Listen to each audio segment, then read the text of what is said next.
Hey, Isaac, my buddy Isaac. My buddy Isaac is here from Cambodia, and we're going to be doing an interview. Isaac, thank you again so much for your time. Thank you for joining me today. We're taking a few moments to celebrate the educators and mentors who have shaped who we are. I would love to hear about someone who made a real difference in your life. So the three questions, like you saw on the website: what is or was their name? Please be honest. Mm-hmm. Well, it was Mr. Dickerson. Okay, and take a moment to share. Choosing just the one guy, Mr. Dickerson, pretty tough. But how were they your teacher or mentor? Tell a story about your time together, the circumstances, and what that experience was like. And you actually told me quite a bit about him. What were some of the things that you talked about? Well, Mr. Dickerson, actually, he laid the foundation for my Christian faith in sixth grade. It was Ingalls Elementary in Lynn, Massachusetts. And he was, he's a dark fella. And then he was full of inspiration. I remember doing schoolwork, and I would always finish first because I loved school back then, surprisingly. And then I would stay after class when everybody else is in recess, and he would inspire me to read, and not just read anything. It's more of the Bible and search for my faith. And so I don't know, back in the early 90s, I'm not sure if we were allowed to do that, but he did it out of his own faith. And so he shared me stories about how he struggled through college and wasn't able to find enough money for his meal, but he'll go fishing. And with faith, you spent all day and into the evening trying to catch a fish. And eventually God gave him the biggest fish he could ever pull in. Mm. And that inspired me going, I want to go to college someday. I don't know, it caused an excitement for me to want to go to university and higher education. He did something that said, that's a really important teacher. That's a good guy. I'm going to hang out with this guy. Yeah. He's smart. I want to be like him. Yeah.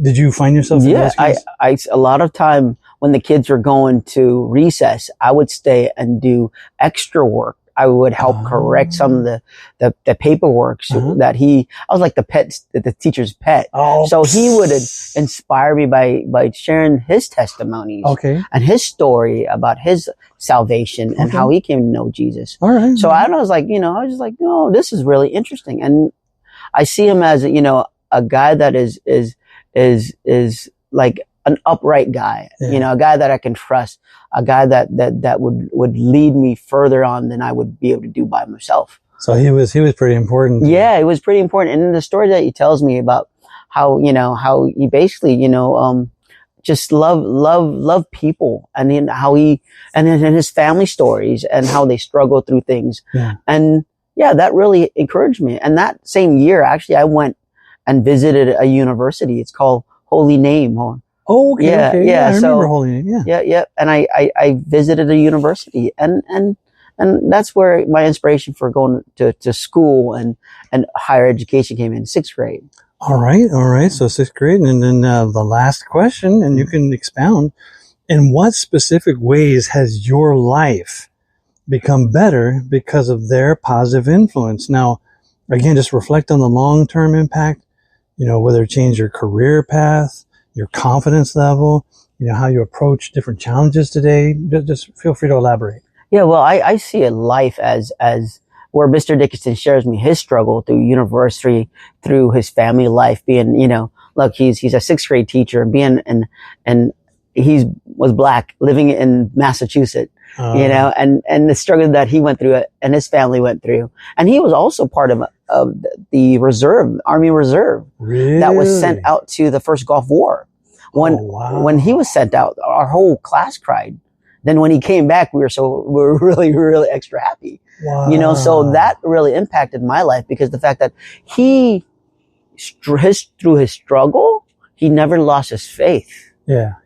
And so that was really inspirational, because the fact that, you know what? Things can be bad, but with God's help, things could be way better. That's awesome. So, and you've had seasons in your life where you've had different career choices and moves. I know you've done missionary work. You've done construction work. You've done, in fact, we've done construction work 35 years ago. Yeah. We just got done doing some construction work for a very close friend of ours. Yeah. Another mentor who is on vacation right now.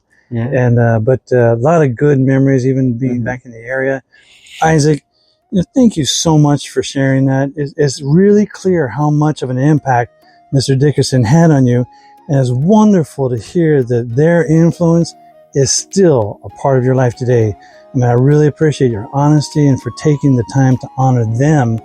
One thing I do at the end of my interviews is I try and find a photograph or their school or whatever. I could probably find it online. If you have one, great. If you don't have one, that's fine too. But we'll get back together. And again, thank you for your time. I really, really appreciate you. You're welcome. Bye-bye. That's good. Yeah. Oh, I forgot to tell about the drone.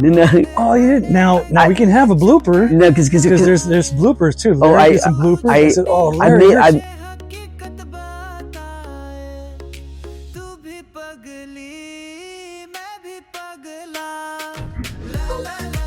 Quick, Isaac, you told me another story that I wanted to get in here just to have. You said that there was a robot, or what was it? No, it was a science fair, and then Mr. Dickerson encouraged me to enter. And it was a drone that I made, like a helicopter that I made. It was a radio control. But did it work? Yeah, it worked. It worked. It literally worked. That's awesome. And it didn't hover too far, but it hovered high enough. He goes, you can make $1 million off of this. I'm like, what? Really? And it was in like 1990. I don't know. Oh, wow. And I was I made it out of a Coke can. What? Yeah, I didn't realize, because the only thing I could find that was light enough was aluminum. And I'm like, so back in the days, you have to look through, Oh yeah, you got to sift through everything. Yeah. So anyway, and he was like, yeah, you should enter, and I got an A+. Actually, Mr. Dixon's class, I got straight A's. Wow. And that was like, I'm like, oh, this is, I'm like, so. 6th grade. Yeah, 6th grade. I got straight A's. Very I wish I could have done that in Bethany. Thanks. Bloopers.